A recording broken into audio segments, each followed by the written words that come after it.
Laure avait terminé de cuisiner. Pour être dans le thème de l'histoire, elle avait décidé de préparer des galettes bretonnes. C'était le plat préféré de Loïc. Elle avait envie de se rattraper vis-à-vis de lui. Loïc aimait particulièrement une galette où l'on y incorporait de la fondue de poireaux, de l'émincé de poulet et quelques pommes de terre sautées. Un peu de fromage se plaçait au-dessus de tout ça, accompagné de poivre et de sel. Quant à Soisic, elle se contentait facilement d'une galette avec une tranche de jambon. Mais ce soir, son ventre ne grondait pas. Son papa lui donnait tellement envie de savoir la suite de son histoire favorite qu'elle espérait à ce qu'elle ne se termine jamais.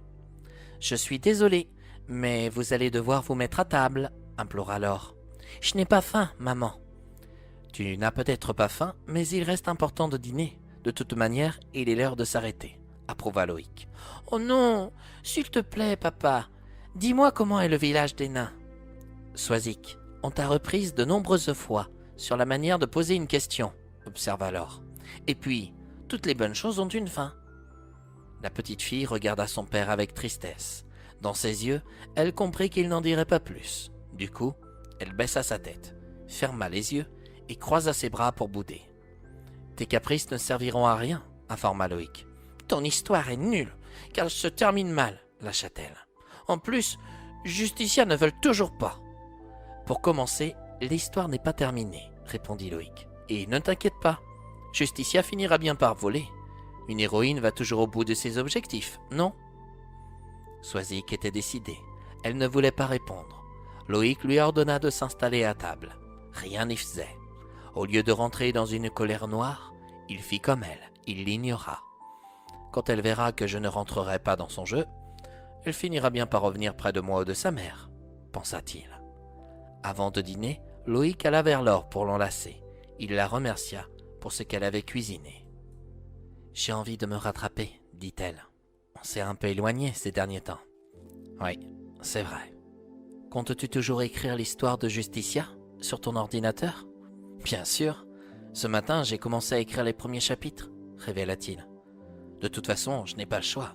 Je ne peux pas continuer l'histoire comme ça, sinon je vais finir par oublier certains détails. »« N'oublie pas l'excellente mémoire de notre petite créature, » constata Laure. « Ça, c'est sûr. » Après un bon baiser, ils finirent par aller s'asseoir dans le salon. Loïc apprécia sa galette bretonne. Laure lui servit un verre de cidre doux et lui déclara : « Dis-moi, ça ne serait pas le cidre de Miam ?»« De Miam ?» répéta-t-il. « Oui, le petit Corrigan que Justicia a rencontré dans la forêt de Camorra, » rappela Laure. « Sur la bouteille, c'est écrit « La bolée du Corrigan ». »« Mais dis-moi, je croyais que tu n'aimais pas les histoires » s'étonna-t-il. « Celle-là, elle a quelque chose qui me plaît, » avoua-t-elle. « Que puis-je savoir, quoi ?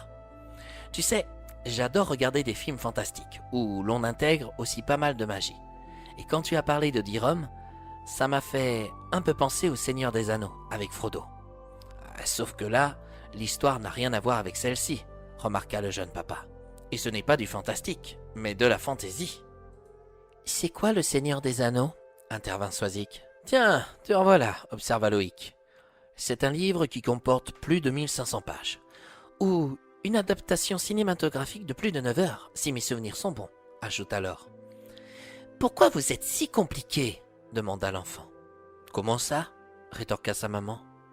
Je ne comprends rien à tout ce que vous dites, affirma Soisic. S'il faut que je te raconte le Seigneur des Anneaux, on va y passer la nuit, réagit Loïc. Et malheureusement, papa commence très tôt demain matin, conclut Laure. Ben moi, je préfère Justicia. Et ta galette bretonne, on en fait quoi ? Souleva Loïc. Bah papa, c'est simple. On la laisse sur la table avec le cidre de Miam. Comme ça, lui, il viendra et pourra me raconter à ta place la suite de Justicia. Alors ça, je ne crois pas, se risqua Laure. Tu as de l'école demain et pour toi aussi, il est bientôt l'heure d'aller au lit. Maman a raison, renchérit Loïc. Toutefois, je suis d'accord avec toi sur un point, informa Laure à l'égard de sa fille. Avant d'aller dormir, mon amour, peux-tu nous décrire au moins Dirham, le village des nains ? Oh oui, s'il te plaît, papa, s'enquit Soisic. Je veux bien à condition que tu manges ta galette. Il n'eut pas besoin de le répéter 2 fois.